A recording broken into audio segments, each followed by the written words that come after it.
కోవూరు గుమ్మళ్ళ దిబ్బకి సంబంధించి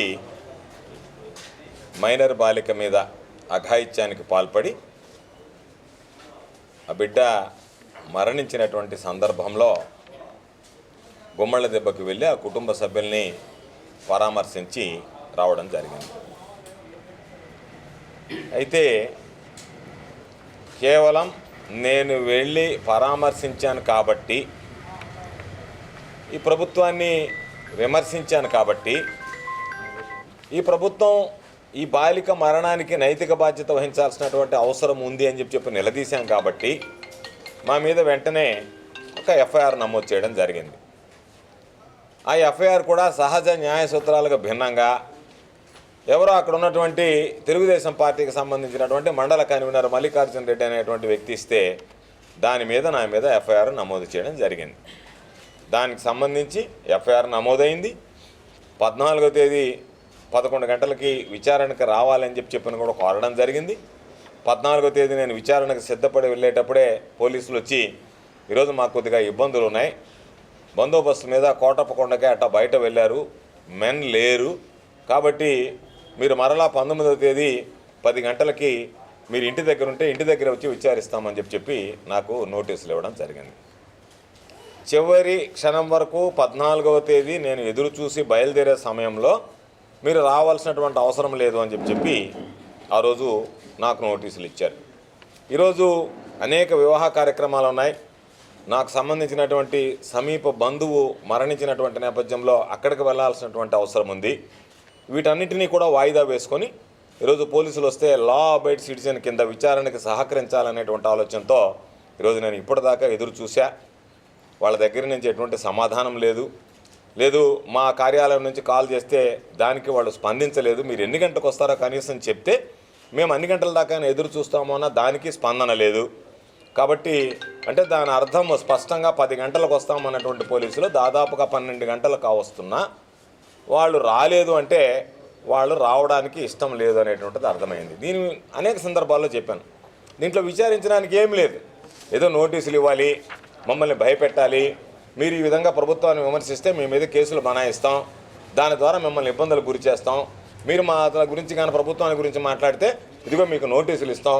కాబట్టి అంటే ఏదో ఒక విధంగా భయపెడితే లేదా బెదిరిస్తే లేదా ఏదన్నా అటువంటి వాటికి భయపడి ఇంకెందుకులే మాట్లాడటం అని చెప్పి ఆగిపోతామేమో అనేటువంటి ఒక ఆలోచన చేసినట్టుగా పోలీసు యంత్రాంగం ఈరోజు నాకు అర్థమవుతుంది. ఎందుకు ఈ మాట చెప్పాను అంటే ఈరోజు ఒక్కసారి ఆలోచన చేస్తే నేను మీడియా ద్వారా ప్రజలందరూ కూడా తెలియజేసేది ఈ ప్రభుత్వం ఏ విధంగా పనిచేస్తుంది, ఈ జిల్లాలో పోలీసు వ్యవస్థ ఏ విధంగా పనిచేస్తుంది అనేటువంటి దానికి. ఒక ఇంటిలో ఒక దుర్మార్గం అనేటువంటి సంఘటన జరిగితే ఆ ఇంటికి నేను వెళ్ళా. ఈరోజు వక్ఫ్ బోర్డు చైర్మన్గా ఉండేటువంటి రాష్ట్ర స్థాయి వక్ఫ్ బోర్డు చైర్మన్గా ఉండేటువంటి వ్యక్తి వెళ్ళాడు. ఆ నియోజకవర్గానికి ప్రాతినిధ్యం వస్తున్నటువంటి తెలుగుదేశం పార్టీ శాసనసభ్యురాలు వెళ్ళారు. సత్తా, చావా, దమ్ము, ధైర్యం మాకుంది. కాబట్టి ఇప్పటికైనా మీరు గ్రహించి వీళ్ళు మా మీద ఏదో బలప్రయోగం చేయడమో మమ్మల్ని ఏదో బెదిరింపులకు గురి చేసి మేము మాట్లాడకుండా మా గొంతు నొక్కాలనేటువంటి ఆలోచనని మానేసి మీరు ఎప్పటికైనా చిత్తశుద్ధితో పనిచేయాలి అని అనుకుంటే దాని మీద దృష్టి పెట్టండి. దాని మీద దృష్టి పెట్టి ఏ విధంగా లా అండ్ ఆర్డర్ మీకు తెలియకపోతే తెలుసుకోండి. మా హయాంలో జరిగింది ఇన్సిడెంట్, జరగలేదు, సాధారణంగా జరుగుతాయి. ఆ రోజు చెముడుగుంటకు సంబంధించి ఒక బాలిక బాత్రూంలోకి వెళ్ళి యాసిడ్ తాగించాడు.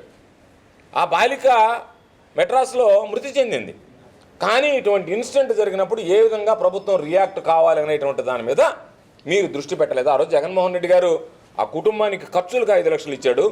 ఆ బిడ్డ వైద్యానికి ఎంతైతే అంత నెల్లూరు అపోలో ఆసుపత్రిలో చేర్పించి కలెక్టర్ గారు భరించాడు. నెల్లూరు అపోలో ఆసుపత్రి నుంచి నేరుగా ప్రభుత్వమే మెడ్రాస్ అపోలో హాస్పిటల్కి తీసుకువెళ్ళి గ్రీమ్స్ రోడ్లో ఉన్న అపోలో హాస్పిటల్కి దాదాపు ఆ బిడ్డ చనిపోయేంత వరకు అయినటువంటి 30 లక్షల రూపాయల ఖర్చు ప్రభుత్వం భరించింది. చివరి వరకు ఆ బిడ్డను కాపాడడానికి ప్రభుత్వం ఏ విధంగా అయితే మనం మన బిడ్డ కోసం తాపత్రయపడతామో జగన్మోహన్ రెడ్డి గారు ప్రభుత్వంలో ఆ విధంగా తాపత్రయపడ్డారు. అది పరిపాలన అంటే. అది ఇక్కడ లేదు, అది కొరవడింది అని చెప్పి మేము ప్రశ్నిస్తుంటే గతంలో జరిగినటువంటి సంఘటనలు దృష్టిలో పెట్టుకోకుండా దాని గురించి ఏమాత్రం పట్టించుకోకుండా జిల్లా కలెక్టర్ గారు పట్టించుకోవడం లేదు, జిల్లా ఎస్పీ గారు పట్టించుకోవడం లేదు, పోలీసు యంత్రాంగం మితం ఎదురుగా మా మీద కేసులు పెట్టడానికి ప్రయత్నం చేస్తుంది. కాబట్టి ఖచ్చితంగా ఈరోజు ఇది ప్రభుత్వ వైఫల్యం, ఇది సర్కారీ హత్యగానే మేము భావిస్తాం. ఎందుకంటే ప్రభుత్వం నియంత్రించలేకపోతుంది. వరుస సంఘటనలు జరుగుతున్నా సరే ప్రభుత్వం ఎంతసేపటికి ప్రశ్నించే వాడి మీద దాడి చేయాలనేటువంటి ఆలోచన చేస్తుంది తప్ప జరిగినటువంటి వైఫల్యాలను ఏ విధంగా అధిగమించాలనేటువంటిది లేకుండా ఆ వైఫల్యాన్ని కప్పిపుచ్చాలనేటువంటి దుర్మార్గం అనేటువంటి ఆలోచన చేయడం సరికాదు అని చెప్పి ఈ సందర్భంగా తెలియజేస్తూ, మేము లేనప్పుడు మా ఇళ్ళకి వచ్చి నోటీసులు అంటిస్తారు. మేము ఉన్నాం రండి బాబు అని అంటే మేము వస్తాము అంటే మమ్మల్ని రావద్దంటారు. మేము ఉన్నాం రండి అంటే మీరు రారు. అంటే మీ వ్యవహార శైలి ఏ విధంగా ఉంది అంటే మాకు విచారణ ఏమి లేదు. ఏముంది దాంట్లో విచారణ? అడగడానికి ఏం లేదు, చెప్పడానికి ఏం లేదు. కేవలం విచారణ పేరుతో మీరు ఏదో భయపెట్టాలనేటువంటి ఆలోచన చేయడం అనేటువంటిది సరికాదు. విచారణ చేసినా, అరెస్ట్ చేసినా, జైల్లో పెట్టినా వాటికి ఏమి భయపడేది ఉండదు అనేటువంటిది ఈ సందర్భంగా తెలియజేస్తూ, పోలీసుల కోసం ఎదురు చూసాం. ఇది నేను నిర్లక్ష్యంగానే భావిస్తున్నా. ఎందుకంటే మంత్రిగా పనిచేసినటువంటి వ్యక్తిని మీరు ఇన్ని గంటలకు ఉండండి అని చెప్పి నన్ను 2 గంటల సేపు ఎదురు చూసిన తర్వాత కూడా మీ నుంచి స్పందన రాకపోవడం, కనీసం మీరు వాయిదా వేశారా, మళ్ళీ నోటీస్ ఇచ్చారా, ఏమీ లేకుండా గాలికి వదిలేసి మీ ఆలోచన విధానం ఏ విధంగా ఉందనేటువంటిది నేను ఖచ్చితంగా నేను ప్రశ్నిస్తున్నా. జిల్లా పోలీసు యంత్రాంగాన్ని ప్రశ్నిస్తున్నా. మీరు చేసేటువంటి వ్యవహారం ఏమాత్రం కూడా ఆమోదయోగ్యం కాదు. ఇది సరైనటువంటి పద్ధతి, సరైనటువంటి విధానం కాదు అని చెప్పి ఈ సందర్భంగా తెలియజేస్తూ, మరలా పోలీసుకి చెప్తున్నా, మీరు ఎన్ని నోటీసులు ఇచ్చినా మీ బెదిరింపులకు భయపడను, మీ ఒత్తిళ్లకు లొంగను.